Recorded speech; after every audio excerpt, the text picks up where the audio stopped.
guys. This morning we'd like to introduce you to and encourage you to apply for the Meg Page grant. So what the heck is that grant? Here's the official blurb. Meg Page 74 grant. In memory of her commitment to compassionate healthcare, this fellowship is awarded annually to a student who wishes to explore an experience or course of study devoted to the provision of better healthcare in areas such as public health, family planning, medical research, mental health, and non-Western practices of healing.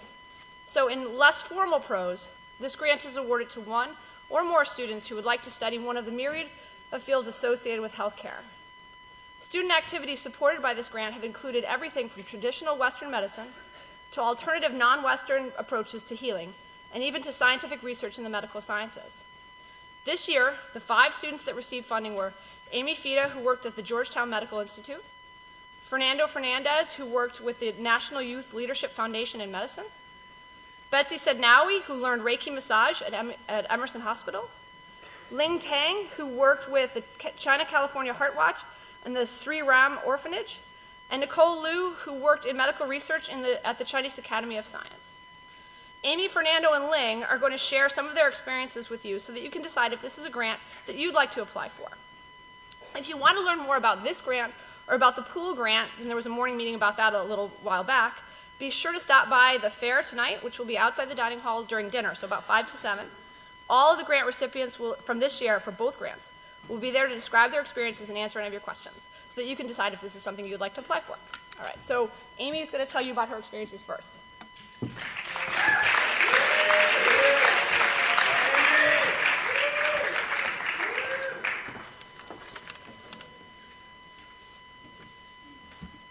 This summer, I spent a week at Georgetown University participating in their Medical Institute for high school students.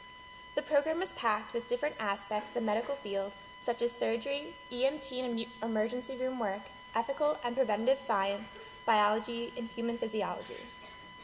It was facilitated by the medical students at Georgetown and other professors and doctors from different areas of health sciences. What was great about this program is that you were able to apply what you learned in a lifelike setting, which gave you a taste of what a medical career is like. We got to use high-tech equipment and be immersed in the topics as if we were really a part of that profession. A typical day consisted of 2 labs and a morning and evening seminar, each about 2 hours, where we would either learn about different topics or prepare for labs. My favorite labs were the ones with the cadavers and patient simulators. In the cadaver lab, we looked at and examined 8 bodies to further our knowledge of their anatomy and physiology. We held hearts, brains, and touched heads, internal organs, bones, and muscles. When learning about the cardiovascular system, one of the med students passed out about 6 real hearts for us to use as props and to help us visualize the functions of the heart. This hands-on learning was a lot more interesting and meaningful than just seeing pictures in a textbook. Another great lab that we did was with the patient simulator, where we were put in a mock emergency room with a patient who had just been rushed in, and we had to figure out his treatment.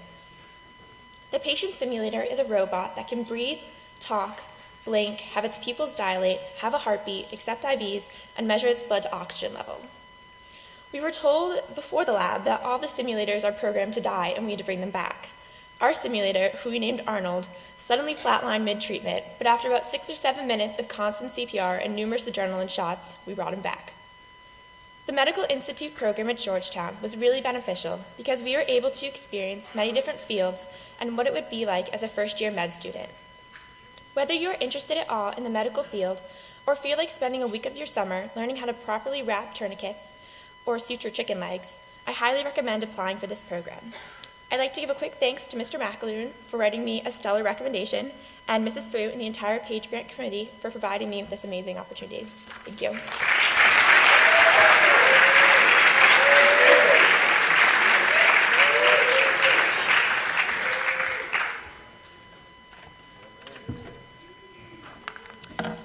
Good morning. My name is Ling Tang, and this winter break through the Page Grant, I went to China for a medical internship with an organization called China-California Heart Watch.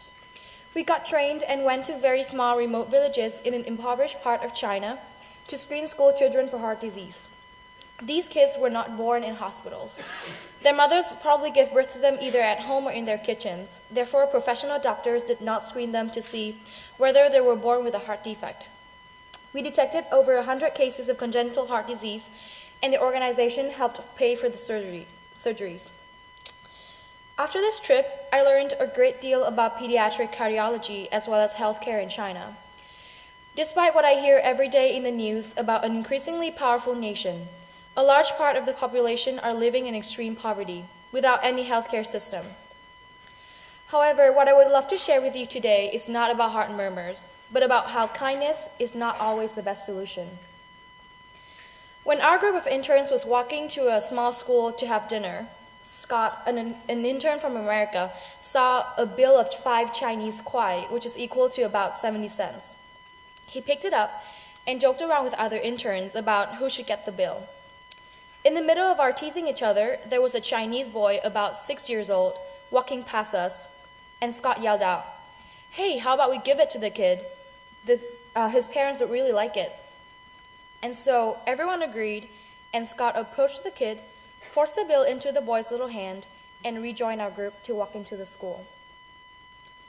When I looked back, the little boy was very confused and frightened. The child had never seen our group before, and he had never heard about the program that we were doing. To him, we were just a group of strangers, and Scott was just a white person approaching him and forcing a dollar bill into his hand. We all assumed he would want the money because he was a small kid living in a poor area of China. We assumed that he would gladly accept any act of charity from us. We did not ask the child whether he wanted the bill or not, or neither did we consider how he would feel and how he must have felt, getting money just from complete strangers. We were just proud we were being kind. Yet we were kind because we felt superior to the little kid. And I have learned that this is the wrong type of kindness. Being kind is great, but it has to be the kindness without patronizing. Instead of merely serving dinner plates at the homeless shelter, please take the time to think about what food means to these people and how they feel receiving your charity. Instead of building houses in Guatemala just for the sake of kindness, talk to the children and be their friends. It's important to serve, but serving is not just an action. People are not just conditions. They are stories to be listened to. Thank you.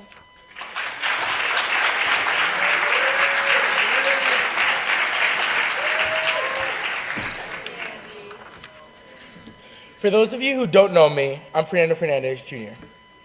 Last summer, I did something that was completely different from all my other friends who were relaxing in the summer sun. I took classes with the National Youth Leadership Forum on Medicine, thanks to the Page Grant. However, these classes weren't the normal Taft classes. These classes were actually medical classes that were fun. I spent 10 days in Babson College studying with 300 other boys and girls on what science truly is and what it entails. Getting there on day 1, I was paired up with a roommate from Oklahoma. We had yet to know what we had gotten ourselves into as we went to our classes.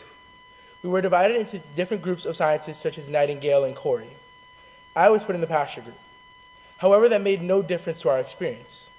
The classes were great, ranging from students from different countries and continents, such as France and Australia. On the first day of classes, we bonded like no other, doing different activities such as a questionnaire on what we knew and how our opinions differed on the different ethical situations and aspects of medicine. We were able to also reenact the disaster triage. This was the best day for everyone at the group. We were all divided up into 3 groups as we traveled from room to room, reenacting an emergency medical team, helping these students out. These students also reenacted different roles, so you can imagine how hard it was to deal with a screaming 13-year-old girl acting as a 5-year-old calling out for her mom, or a 75-year-old limping man who was blind and had difficulty hearing. The program also included different speakers, such as people that we could listen to and choose from so that we could choose our specialties later on in the year. A highlight for the trip was visiting the prestigious medical institutions such as Hartford Hospital and UConn Medical Center. Hartford Hospital was the best because we were able to see how different people reacted to the different simulations. We saw robots of mothers with nurses in practice simulating childbirth and a man that could actually reenact anything that a human can do. We were also taught by doctors through different case studies, and we were able to understand their thought process through different emergency situations.